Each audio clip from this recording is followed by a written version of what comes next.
Hey y'all, I want to do some explaining today, okay? Or sharing rather. Everybody doesn't understand the term people pleaser. Okay, so I'm super pregnant right now, so forgive me. I just feel super lazy.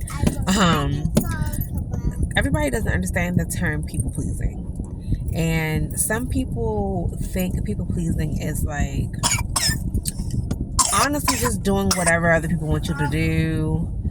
Never saying no. Just doing things for the best interest of other people and not yourself. Like, those things are included, but sometimes people pleasing is extremely simple.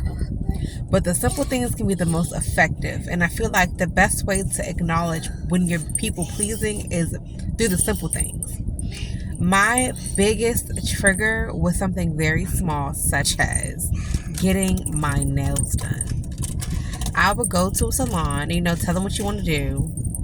And in the process, I'm watching them do literally whatever they want to do.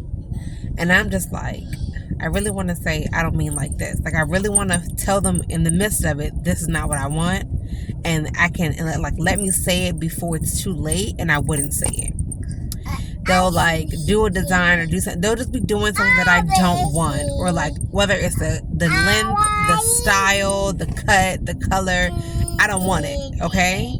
But I would not say anything. And I would literally be like, let them finish, say I like it, give them a tip. And I would be so aggravated when I leave. Like, I really was not wanting this, in real life. And I'm like, I know it's just nails, but I don't like it. Then I just paid however amount of money for it, and I'm not satisfied. And I would do that time after time after time, and it would really piss me off. So after a while, it was literally a process. It was not something that happened overnight. I'm gonna say at least 3 years it took me to say, I don't like this. You need to change it, or this isn't what I asked for. Because I was so worried about being a bothersome. I was so worried about, honestly, I'm gonna say, statistically, I felt like, I don't want to be another black girl, being ghetto, causing issues. No, it has nothing to do with any of that. I am a customer paying for what I want, and you are not delivering the services that I want, and you are capable of doing that. I don't have to leave unsatisfied, and then you want a tip as well. I had to tell myself, you're being stupid, you're undermining yourself. This isn't what you want, so why are you paying for something that you don't want? They're required to do and give to you what you're asking for. Same thing for at a restaurant. I'll be eating something and not like the food, or receiving a certain service from the waiter that I feel like is rude, and I would not say anything, and still when I'm done, leave a tip. And I was making an excuse oh, Mo, that's the God in me, or no, that's the punk in you, that's the scariness in you, that's the lack of self-respect and authority. You are in charge, and you can say, I don't like this, I don't want this, this is that, this is this. You are in charge of the way that people treat you based on how you treat yourself. And believe it or not, you're not doing them a favor by lessening yourself. You're lessening yourself. You are failing yourself. You are disrespecting yourself. And it took a while for me to practice that and receive that and embrace that and apply that. And for anybody who hears this and needs this and wants to use it in different areas, it will not be an overnight process.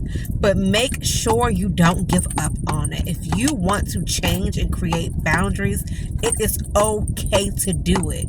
Everybody won't like how you do it. Everybody's not going to be, in agreement to your boundaries, but they're going to respect them. You are in charge of the way people treat you. Don't even worry about who. If a person can't respect your boundaries, they don't need to be around you. They're not in alignment with you in the first place. So people will adapt. And do you want to respect yourself enough that it's at any cost? It doesn't matter who doesn't like it, who doesn't want to stick around. It doesn't matter who you have to sacrifice. It's about yourself. Some people aren't strong enough to stand in their power, where it doesn't matter who has to go. It doesn't matter, what happens. They're not willing to go through that because they don't want to be alone. But I'm a very individual person. I'm a very strong-minded person, and I love myself. And I've been through enough to say that I don't care who has to get cut. It's about me and my happiness. I'm so happy with myself that If I had no friend, I barely do. If I have no friends, I'll be satisfied, because God, oh my goodness, God is more than a friend. He's more than, you know what? When I think about it, I don't need anybody but him. Now he has given me people in my life for comfort, for socializing, for, for the human things that will feel good spiritually, but I don't need anybody. Okay? And I pray deeply and heavily for discernment, so that I know who to keep in my life, who to appreciate, who to have that patience for. And I just feel like I wanted to share that, because that being in the frequency of other people's energy was very, very draining and miserable. And I remember living in that lifestyle. So I just want you guys to know how it's not going to be an easy process, but it's very, very worth it to come from people pleasing to setting boundaries.